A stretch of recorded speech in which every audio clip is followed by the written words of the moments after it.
To win in fantasy football, you need huge upside. We always preach, get that upside on draft day. But sometimes the players with the biggest upside also have the biggest risk. We're going to break down some of those players and figure out, are they must-haves or should you avoid them? And to start out, how about possibly the number 1 or number 2 running back for one of the best offenses in the league? That's the Miami Dolphins, and a guy who's now seeing his ADP up to the top 25, Devon Achane. Is this a player that you have to have because of that upside, or are you avoiding him? Well, I'm going to start with it depends. If I can get Devon Achane in the 3rd round, he is absolutely a no-doubt smash must draft for me because you talked about it. This guy has the kind of upside that can win you weeks by himself pretty much. The problem is his ADP has steadily gone up and up, especially in these underdog drafts. Now you got to take him, it feels like the middle of the 2nd round, and I just feel like that is too early for me because, yes, he's going to have those big weeks, but he's also going to have those weeks where he does nothing because this is still Raheem Mostert's backfield. They added Jalen Wright, and we can't ignore the fact that there is risk of injury here. I know there's risk of injury with any player, but we're talking about an extremely small running back going up against, big dudes week in and week out. So 2nd round, he's an avoid for me. 3rd round, he's a must draft. Well, this will be pretty simple. If you've been watching our offseason videos, you might know that I talked about Achane on a video called Early Landmines You Should Avoid in Your Draft. So let's just say this. I was fine with Achane until I saw where everybody else was on him. And it's partially a matter of I'm going to zig where others zag. But it's also, we preach upside. Yeah, he's got it. But we also preach value. And I just feel like it's not there anymore comparable to the risk you take with him. And the risk is, number 1, what we saw last year, a very small back who's going to take a pounding. He has a high liability for injury, okay? Number 2, competition. Yeah, Raheem Mostert, who led the league in touchdowns last year, but also they just drafted a running back in Jalen Wright, who's very explosive. There is no guarantee Achane is just handed the starter's job or anything, that you could say is a starting running back workload. I have some concerns here that he's not going to be an RB1 for fantasy, but you have to draft him as an RB1 based on where he's taken. So I'm mostly avoiding him, except for best ball. Now let's talk about a 2nd-year receiver who was great until he got hurt and missed the second half of last season. But a lot of people are in on Tank Dell and think he's going to be the number 1 receiver for the Houston Texans. Is that how you feel?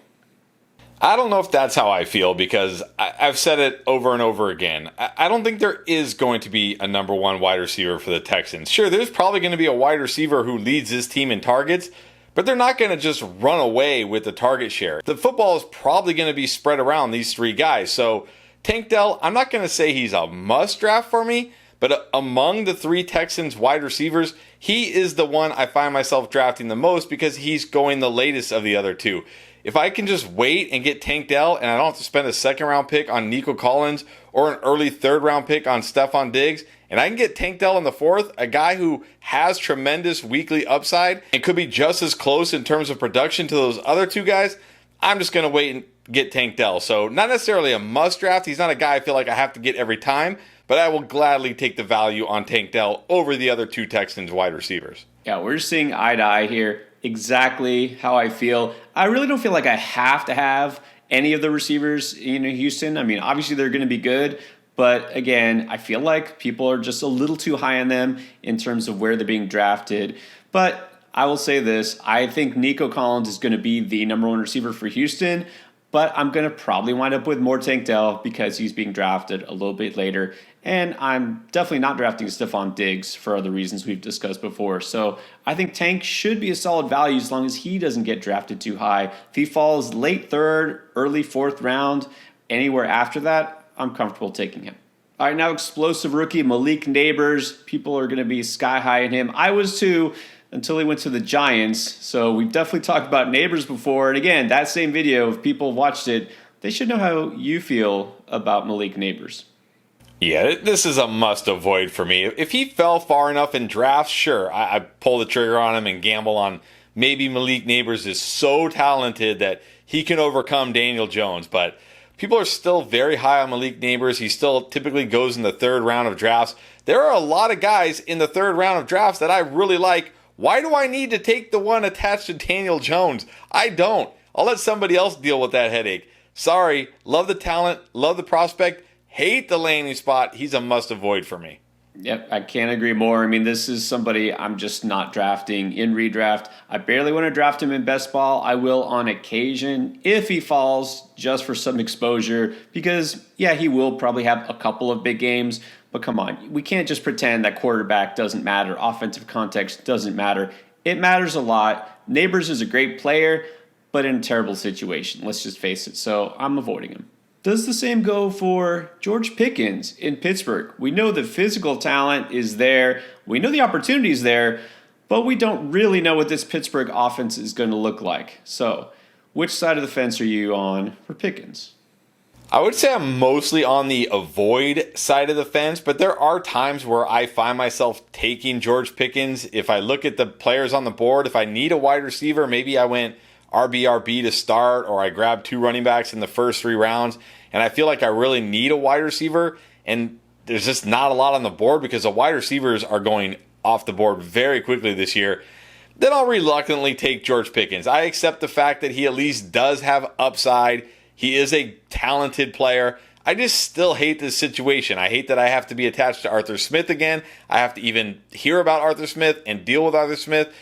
I'm not convinced Russ isn't completely cooked. I'm not convinced Justin Fields is the answer. So mostly avoiding Pickens, but if I have to, I'll reluctantly draft him. Well, I've talked a lot about Pickens this offseason, why I am in, partly because I'm just a sucker for a guy who can make sort of plays that he makes that no other receiver can make, the contested catches and things like that. Okay, but besides that, look, opportunity is there, talent is there, quarterback got an upgrade. One thing I haven't really talked about yet is I know we're all scared to death with Arthur Smith, and I get that, but let's remember, this is different. In Atlanta, he was the guy. I mean, he was actually the head coach in charge here. He's going to be under Mike Tomlin a long time, well-respected head coach, and if things go south, Arthur Smith won't be just doing whatever he wants, right? And I do think that George Pickens is going to see a big uptick in target share because let's remember, Deontay Johnson is gone. I mean, I just can't ignore the opportunity there. And again, I'm not going to let Arthur Smith sway me off of a guy like Pickens who's too talented. So I'm in. I'm drafting him as much as I can get him. Especially, I can get him later than guys like Neighbors and Dell. But back to the rookies. We know that being attached to Pat Mahomes is a good thing, but is it good enough for Xavier Worthy? Is he the type of receiver that you have to have a piece of? I wouldn't say I have to have Xavier Worthy, but I am more than happy drafting Xavier Worthy. Him and Hollywood Brown are kind of going in very similar range, and then of course Rashee Rice going much later because people are worried about a lengthy suspension. So unlike the Texans wide receivers where you have Nico in the second, Diggs in the early third, and then Tank going, typically like early 4th round, Hollywood and Xavier Worthy going pretty similarly. I do slightly prefer Hollywood, but I think Xavier is just fine. If somebody takes Hollywood before me, I will happily take Xavier Worthy. Give me as many shots of pass catchers attached to Patrick Mahomes as I can get. Because sure, he might just spread the ball around and there might not be a clear-cut number one, kind of like what we talked about with Houston. But if one of these guys pulls away, if it ends up being Xavier Worthy, if he ends up being the guy, you're going to be really happy Xavier Worthy's on your fantasy team. Well, I'll say this. I prefer Hollywood, but I do think that Worthy is somebody that is obviously going to have fantasy value on certain weeks. As long as you understand what you're getting into with Worthy, he's a guy who will be, I guess I have to say, sort of an all-or-nothing proposition. He'll have some big games when he makes big plays. I mean, let's face it, what he is, he's a downfield speed threat, right? He's not going to get peppered with targets. No one receiver is really going to get peppered with targets in this offense, which is why they got Hollywood and Worthy. And yeah, Travis Kelce's still there, and Rashee Rice will still be there for most of the season. I mean, there's a lot of mouths to feed, but Worthy has that weekly upside. As long as you understand there are also going to be some down weeks with it, but still, how many receivers here don't have down weeks? So I like Worthy as long as he's my wide receiver 3 or later. All right, how about a quarterback who potentially has the upside to be the number 1 scoring quarterback in fantasy, or could wind up missing most of the season like he did last year because he always seems to get hurt? That's Anthony Richardson. Injured a lot of last year, injured in college. Are you taking the risk with AR? Yes, but at the same time, I don't think you have to. Like last year, I was like, Anthony Richardson is a must draft because he was basically free. You could get him with your last pick in fantasy. And for however many games you got from your last pick of Anthony Richardson, it was well worth the pick. I don't care that he missed 75% of the season. Your last pick was winning you weeks until he got hurt. You can't ask for more than that. This year, however, he's being drafted as a top 5 QB. And while I think that's fine, and I certainly think he has the upside for that, I just think you can wait and get guys like Kyler Murray, Dak Prescott, maybe Joe Burrow, maybe Jordan Love. Guys who also have tons of weekly upside, and you can get them much later in your draft. So I'm not out on Anthony Richardson. I don't think he's like a must avoid, but I also don't feel like he's a must draft because I feel like this year especially, I can wait and get high upside QBs later. Well, it's interesting. Last year, you were definitely higher on Richardson than I was. I might be slightly higher this year. I'm not saying I have to have him, but if I want an elite quarterback, but I don't want to have to get, a Josh Allen, Jalen Hurts type as early as the third round or however early quarterbacks go in your draft, I don't mind taking AR and getting that massive upside.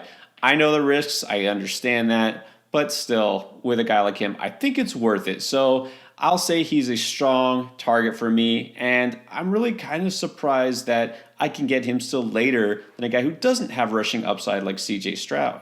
And at the tight end position, if we're talking risk, reward, it's all about Kyle Pitts here, right? I mean, we know what he could maybe do without Arthur Smith.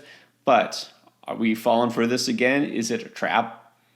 It's probably a trap, but I'm probably falling for it again. But I will say, I find in the mock drafts that we do, the underdog drafts, I don't typically get Kyle Pitts a lot. And it's not because, I'm trying to avoid him or anything. I just think it's the way where he's being drafted. I'm not usually targeting tight end in that range. Because kind of like what I talked about with Anthony Richardson, I feel like I can wait a little bit at tight end and get guys like Evan Ingram or Jake Ferguson, who I feel like can be just as good or better than Kyle Pitts without the risk. So I'm not avoiding Kyle Pitts, but I'm also not going out of my way to draft him, if that makes sense. So I guess for me, he's not a must draft or a must avoid. Well, it's really hard to know what to do with Kyle Pitts at this point. But look, the arrow has to be pointing up. I mean, with a legit quarterback in Cousins and pro-ready quarterback backup in Michael Penix Jr., and supposedly he was dealing with some injuries last year, and he was dealing with Arthur Smith. Look, all that aside, he still has such massive upside. I think this is exactly where I'm targeting tight end because I feel like the first couple of guys like Laporta and Kelsey and Andrews are still going too early for my taste. I don't have to spend one of my very first draft picks on a tight end. But then if I wait too long, the options aren't so great and you don't feel so good, I'd rather target one of these guys, like you said, an Ingram or a Pitts, and still see if I can get one of those elite scoring tight ends without the elite price tag.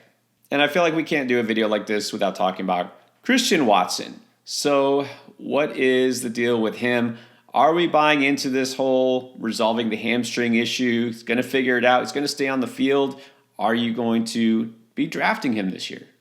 Well, if you watched the video I dropped on Sunday, you know how I feel about Christian Watson. He is absolutely a must draft for me this year. I know a lot of people think Jayden Reed is the number one wide receiver here, but that's not really the case. When you look last year, when Christian Watson and Jayden Reed were on the field together and actually running routes, Christian Watson out-targeted Jayden Reed 33-29, and he had 330 yards to Jayden Reed's 200. That is a huge difference. And Christian Watson is truly one of those guys, one of those few guys where we can say he just needs to stay healthy. For 2 years now, when this guy has been fully healthy, and by fully healthy, I mean not on the injury report, practicing all week, playing 75-80% plus of the snaps, he's been great almost every single time. It's only the times where he's coming off an injury or he gets banged up during the game or he's just not playing at all, of course, that he's been bad. So he feels very boom bust, but when he's fully healthy, he's mostly just been boom. So sure, there is the risk